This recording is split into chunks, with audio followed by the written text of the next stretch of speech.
Hello hi नमस्कार सुप्रभात। कैसे हैं आप सब लोग। उम्मीद करता हूँ आप सब लोग अच्छे होंगे, फर्स्ट क्लास होंगे। दोस्तों आज मैं फिर से आप सभी लोगों के लिए लेकर के आ गया हूँ रोजगार और नई भर्तियों से संबंधित कुछ महत्वपूर्ण लेटेस्ट अपडेट। तो प्लीज़ आप लोग इस वीडियो को कंप्लीट एंड तक जरूर देखना। वीडियो अगर आप लोगों को हेल्पफुल लगे तो प्लीज़ वीडियो को लाइक के साथ शेयर जरूर करना। तो चलिए बढ़ते हैं आज के कुछ प्रमुख खबरों की ओर। तो दोस्तों उत्तर प्रदेश अधीनस्थ सेवा चयन आयोग की तरफ से कल रात को 2 नए नोटिफिकेशन जारी किए गए हैं। पहला जो नोटिफिकेशन है वो आपके फॉरेस्ट गार्ड यानी वन रक्षक जीव रक्षक के फिजिकल से संबंधित है। जो कैंडिडेट फॉरेस्ट गार्ड और जीव रक्षक का एग्ज़ाम दिया है और जो कैंडिडेट शॉर्ट लिस्ट हुए हैं उन कैंडिडेटों का जो फिजिकल है वो 20 मार्च 2023 से प्रस्तावित किया गया है। मतलब उन कैंडिडेटों का जो फिजिकल होगा वो 20 मार्च से जनपद लखनऊ में आयोजित किया जाएगा। तो अगर आपने एग्ज़ाम दिया है, शॉर्ट लिस्ट हो रखे हो, तो भैया अपने फिजिकल की तैयारी कर लो। आपका 20 तारीख से फिजिकल स्टार्ट हो रहा है। दूसरा जो नोटिफिकेशन जारी किया है भर्ती बोर्ड ने वो है कि आपका कनिष्ठ सहायक के रिजल्ट से संबंधित भर्ती बोर्ड ने कनिष्ठ सहायक का जो रिजल्ट है वो डिक्लेयर कर दिया है। अगर आपने इसका एग्ज़ाम दिया है तो यहाँ पे अपना जो रोल नंबर है या फिर रजिस्ट्रेशन नंबर है वो देख सकते हैं कि आपका इसमें सिलेक्शन हुआ है, आप शॉर्ट लिस्ट हुए हो या नहीं हुए। नीचे साइड डाउन साइड आओगे तो यहाँ पे आपको कट ऑफ भी मिल जाएगी कि इसकी जो कट ऑफ है वो कितनी गई है। अगली खबर की बात करें तो दोस्तों बीएसएफ में ट्रेडमैन की नई भर्ती का नोटिफिकेशन जारी किया गया है। इसमें टोटल जो पद रखे गए हैं वो 1284 पद रखे गए हैं। इसमें मेल फीमेल दोनों आवेदन कर सकते हैं। इसके लिए जो आयु सीमा रखी गई है वो 18 से 25 साल रखी गई है और इसके लिए जो एजुकेशन क्वालिफिकेशन रखी गई है 10वीं पास 12वीं पास रखी गई है। इसका जो सिलेक्शन प्रोसेस रखा गया है लिखित एग्ज़ाम या लिखित परीक्षा और उसके बाद फिजिकल और डॉक्यूमेंट वेरिफिकेशन के आधार पर रखा गया है। आवेदन करने की जो अंतिम डेट रखी गई है वो 27 मार्च 2023 रखी गई है और आवेदन शुल्क 100 रुपये रखा गया है। तो दोस्तों अगर आप लोग डिफेंस लाइन की भर्तियों की तैयारी कर रहे हैं तो आप सभी लोग इस भर्ती में अपना आवेदन अपना जो फॉर्म है वो भर सकते हैं।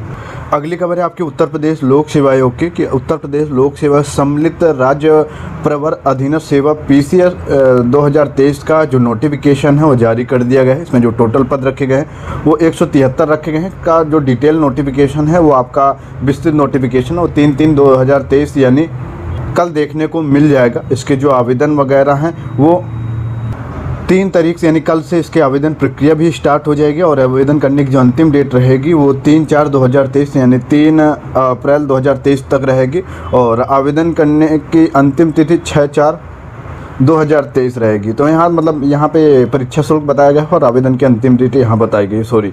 और इसमें जो एज वगैरह है वो आपकी 1 जुलाई 2023 से काउंट की जाएगी। मिनिमम जो एज है वो 21 साल और अधिकतम एज आपकी 40 साल रखी गई है। तो भैया अगर आप लोग थोड़ा सा अपर लेवल की वैकेंसियों की तैयारी कर रहे हैं तो ये आप लोगों के लिए सुनहरा मौका। आप सभी लोग इसमें अपना आवेदन कर सकते हैं।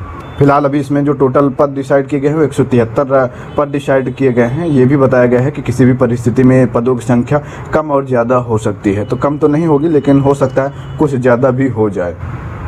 अगली खबर है आपकी कि उत्तर प्रदेश पुलिस दरोगा भर्ती का अभ्यर्थियों को सरकार और भर्ती बोर्ड ने नियुक्ति पत्र तो जरूर दे दिया है लेकिन फिर से कहीं ना कहीं इस पर पेच कुछ फिर फंस रहा है। 13 तारीख से अभ्यर्थी ट्रेनिंग पे चले जाएंगे लेकिन कुछ ऐसा हिंट मिल रहा है कि अभी भी इसमें कुछ पेच फंसेगा। कल आपका उत्तर प्रदेश पुलिस दरोगा भर्ती भ्रष्टाचार का मुद्दा आपका विधानसभा में गूंजा। विपक्ष ने जबरदस्त तरीके से दरोगा भर्ती भ्रष्टाचार का मुद्दा उठाया और कहा है कि 15-15, 20-20 लाख रुपए में बहुत सारे कैंडिडेटों का सिलेक्शन हो रखा है दरोगा भर्ती में। सरकार ने जांच नहीं कराया, सीबीआई जांच नहीं कराया, जबकि 150-200 हजारों की संख्या में फर्जी कैंडिडेटों के नाम सामने आए थे। तो जो नाम सामने आए उनको ही सिर्फ बाहर किया, बाकी इस पर कुछ जांच कुछ नहीं हुआ। सपा ने लगाया परीक्षा भ्रष्टाचार का आरोप। सरकार ने कहा कि नहीं हुआ कोई भ्रष्टाचार। सरकार से तो स्टार्टिंग से ही कहती आ रही है कि प्रदेश में जबरदस्त रोजगार मिल रहा है, युवाओं को भर्तियां हो रही हैं और जो भर्तियां हो रही सारी पारदर्शी निष्पक्ष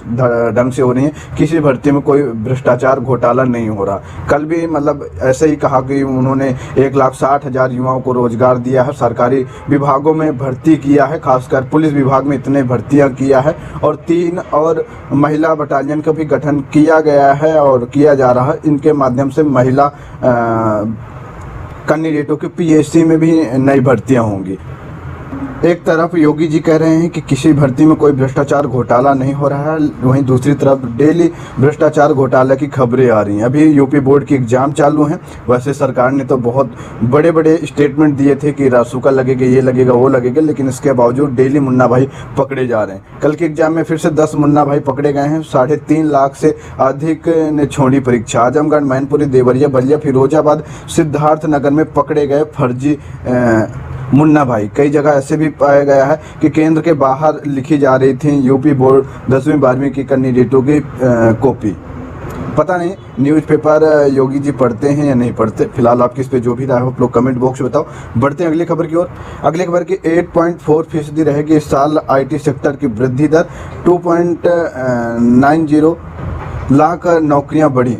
नैस्कॉम में सर्वे में वित्त वर्ष 4.5 लाख नौकरियां बढ़ी थी। वृद्धि दर 15.5% थी।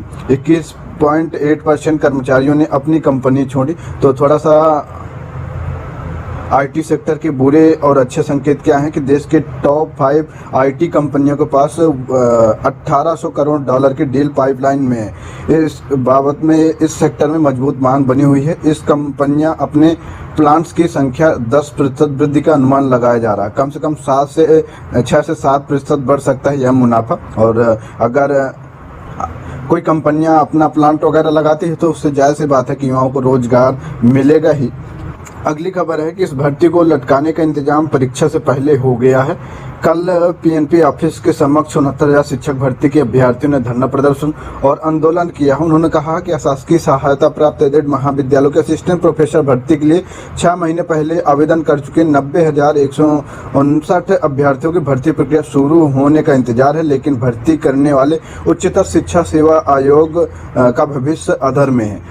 आने वाले दिनों में यह भी संभव है कि आयोग खत्म हो जाए। फिलहाल भर्ती को लेकर अभ्यर्थी चिंतित हैं। तो अभ्यर्थी इसको लेकर के काफ़ी परेशान है, क्योंकि आयोग में कुछ ऐसी उथल पुथल चल रही है जिससे ये समझ में आ रहा है कि हो सकता है खुद आयोग ही फंस जाए और भर्तियां लटक जाएं। तो इसके लिए कल अभ्यर्थियों ने आंदोलन किया और मांग किया है।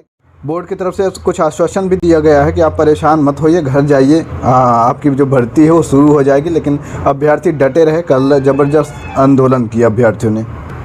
अगली खबर है कि 7.46 या कह सकते 7.5 लाख को रोजगार। राजभर प्रदेश के श्रम एवं सेवा योजना मंत्री अनिल राजभर ने बुधवार को विधान परिषद में बताया कि 19 मार्च 2017 से 31 जनवरी 2023 तक प्रदेश में कुल 5,278 रोजगार मेलों का आयोजन कर 7,46,978 अभ्यर्थियों को निजी क्षेत्र में रोजगार दिलाया गया। रोजगार का यह आंकड़ा इस अवधि में दी गई सरकारी नौकरी से अलग है। वह सपा के डॉक्टर मान सिंह यादव के सवाल का जवाब देते कह रहे थे। वैसे योगी सरकार ने रोजगार मेला के माध्यम से कई बार उन्होंने कहा है कि करोड़ प्लस युवाओं को रोजगार भर्तियां दे चुके हैं, लेकिन यहाँ पे डाटा कुछ और है, विधानसभा में कुछ और बोला जाता है। फिलहाल अगली खबर है कि होली से पहले भी भैया जो गैस सिलेंडर है वो 50 रुपये महंगा हो गया है। अब आपका जो गैस सिलेंडर है लखनऊ में घरेलू सिलेंडर अब 1140 रुपये में मिलेगा। मतलब कि अब कहीं पर भी आपको किसी भी एरिया में जो सिलेंडर है वो जो रेट मिलता था उससे 50 रुपये और महंगा मिलेगा। तो थोड़ा सा होली से पहले गवर्नमेंट ने आम जनता को एक बड़ा झटका दिया है सिलेंडर महंगा करके। अगली खबर है कि स्टाम्प विभाग में समूह का और खा के 101 पद बढ़े। 92 पद हुए थे। सहायक निबंधक महानिरीक्षक के विभाग में वर्ष 1981 से पदों का निर्धारण किया गया। फिलहाल दोस्तों राज्य सरकार की संपत्ति रजिस्ट्री कराने वाले सुविधाओं को ध्यान में रखते हुए स्टाम्प एवं पंजीकरण विभाग के समूह का खा के 101 पद बढ़ गए हैं। उत्तर प्रदेश स्टाम्प विभाग समूह का खा के सेवा नियमावली संशोधन संबंधी सूचना प्रमुख सचिव लीन जौहरी की ओर से जारी किया गया है। तो अब इतने पद खाली हुए हैं तो जाहिर सी बात है कि इन पर भर्तियां होंगी। थोड़ा सा इस पे बोर्ड और जो अधिकारी हैं वो और मीटिंग वगैरह कर ले, डिस्कस वगैरह कर लें, उसके बाद फिर इन पदों पर भी भर्ती की जाएगी। वहीं अगली खबर है कि शिक्षा निदेशालय के उप शिक्षा निदेशक रामचंद्र ने सभी मंडलीय संयुक्त शिक्षा निदेशकों के 31 मार्च तक सेवानिवृत्त होने वाले की ब्यौरा मांगा है। पता कर रहे हैं कि कितने जो शिक्षक हैं 31 मार्च 2023 तक रिटायरमेंट हो रहे हैं। अभी पता नहीं क्यों आंकड़ा मांगा। हो सकता है नई भर्ती का कुछ योजना बना रहे हों कि आने वाले टाइम पे किस हिसाब से पद रिक्त रहेंगे उसी हिसाब से भर्ती करें। तो दोस्तों ये थे आज के रोजगार और नई भर्तियों से संबंधित कुछ महत्वपूर्ण लेटेस्ट अपडेट। उम्मीद करता हूँ वीडियो आप लोगों को हेल्पफुल लगी होगी, तो प्लीज़ वीडियो को लाइक शेयर जरूर कर दें। बाकी चैनल को भी यार जरूर से जरूर सब्सक्राइब कर लो, साथ में नोटिफिकेशन बेल पे क्लिक कर लो ताकि जो भी अपडेट हो वीडियो आप लोगों तक टाइम पहुँचती रहता है।